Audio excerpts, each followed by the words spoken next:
মৃত্যু তোমার চোখের নড়াচড়া বন্ধ করে দিবে। মৃত্যু তোমার কানের শ্রবণ শক্তি স্তব্ধ করে দিবে। মৃত্যু তোমার ঠোঁটের নড়াচড়া বন্ধ করে দিবে।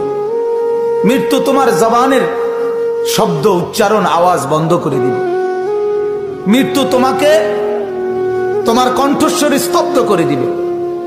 মৃত্যু তোমার জিহ্বার সব স্বাদ বিনষ্ট করে দিবে। অচিরেই রূহ চলে যাবে, আর কিছুই থাকবে না তোমার। না কানের শ্রবণ শক্তি, না নাকের ঘ্রাণ শক্তি, না চোখের দৃষ্টি শক্তি, না চামড়ার অনুভব শক্তি, না পায়ের চলার শক্তি, না কল্পনার বিবেকের দিমাগের চিন্তা ফিকিরের শক্তি, কিচ্ছু থাকবে না।